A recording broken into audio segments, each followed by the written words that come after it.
Imagine a world so broken, so haunting, it feels like it could be ours, where every frame pulls you deeper into a story that won't let go. The Last of Us Season 1 isn't just a show, it's a cinematic revolution, crafted by 7 different directors, each leaving their mark on this post-apocalyptic masterpiece.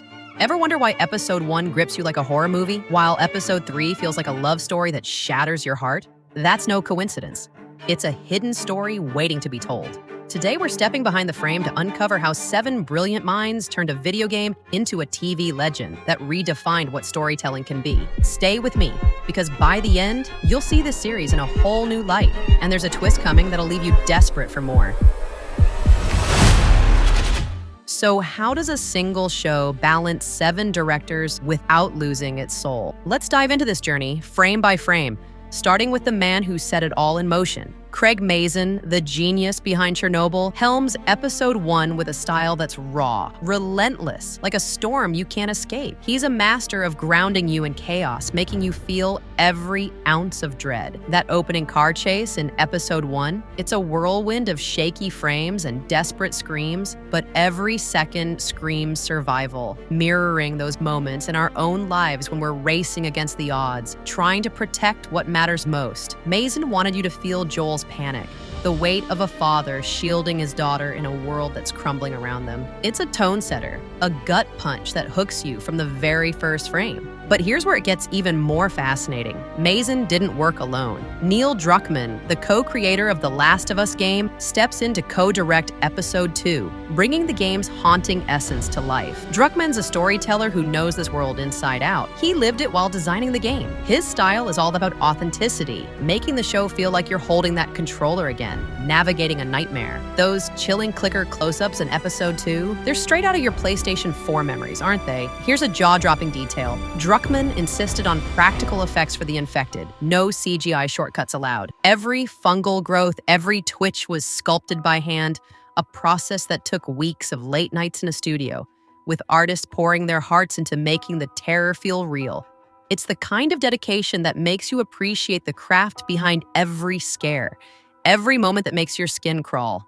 Now, let's shift to a moment that caught us all off guard, Episode 3, where Peter Horror steps in and turns the story on its head. Suddenly, we're not running from infected. We're crying over Bill and Frank, a love story that blooms in the ruins. Horror's a drama maestro. He directed Queer as Folk, so he knows how to make you feel the weight of every glance, every touch. He turned a side story into the season's emotional core, a tale of love and loss that resonates deep. That porch scene where Bill and Frank share a quiet moment, sipping wine as the sun sets, it's pure, unfiltered magic. Here's a stunning fact. It was shot in one continuous take. One take. Picture the tension on set, actors pouring their hearts out, the crew holding their breath, knowing there's no room for error. Horror wanted it to feel like you're right there with them, sharing that fleeting peace. And it works. Because we've all had those moments, haven't we? Those quiet, perfect seconds with someone we love, wishing time would just stop. Fast forward to Episode 7, where Jasmila Jbanic, a Bosnian filmmaker with a gift for raw emotion, brings Ellie's backstory to life in a way that feels achingly real. Jbanic is known for films like Quo Vadis, Ida, which explore the human cost of conflict with unflinching honesty. In Episode 7, those snowy flashbacks with Ellie and Riley in the mall, they're like peering into your own past, those carefree days before the world got heavy. Jbanic's style is almost documentary-like. She strips away the polish to let the emotion shine through. Here's a surprising detail. She fought hard to keep the mall scene raw and unpolished. No fancy lighting, no perfect angles. Why? Because growing up isn't perfect, and neither is First Love.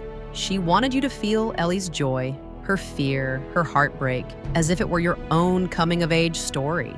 That authenticity, that vulnerability, it's what makes Episode 7 linger in your heart long after the screen fades to black. Each director adds a new layer to this tapestry. Jeremy Webb brought high-octane action to Episode 4 with those Kansas City ambushes that keep your heart racing. Liza Johnson layered quiet, haunting tension into Episode 6, making every silence feel like a held breath. And Ali Abbasi? He gave Episode 8 a dark, almost suffocating edge, turning David's camp into a nightmare you can't unsee. 7 voices, one story. A story that feels alive, breathing, because of their unique perspectives.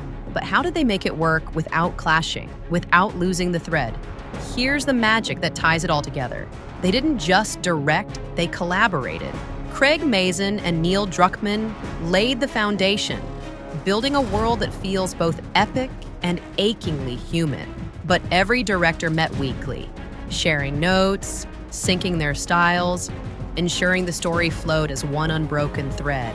That's why Episode 1's heart-pounding panic melts seamlessly into Episode 3's tender heartbreak, then builds to Episode 9's brutal, gut-wrenching finale. 7 directors could have been a recipe for chaos, a clash of egos, a mess of visions.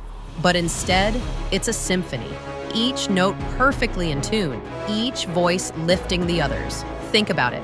When's the last time you saw a team this big pull off something this seamless, this powerful? The effort behind it, months of planning, late-night meetings, endless revisions, all fueled by trust and a shared love for the story. They weren't just making a show, they were crafting a legacy, one frame at a time. A legacy that set a new standard for what television can achieve. That's the masterpiece behind the masterpiece, the secret that makes The Last of Us Season 1 a benchmark for storytelling we'll never forget. So, 7 directors made Season 1 a legend, a benchmark for storytelling we'll be talking about for years to come. But here's the twist. What about Season 2? New faces, new styles, and a story that promises to be twice as big, twice as bold, with stakes that'll push everyone to their limits. Will they top this incredible feat? Will they redefine the game all over again? Hit subscribe, because at Frame and Beyond, we're diving into that next. And trust me, you won't believe what's coming down the road for Joel, Ellie, and the world they're fighting to survive.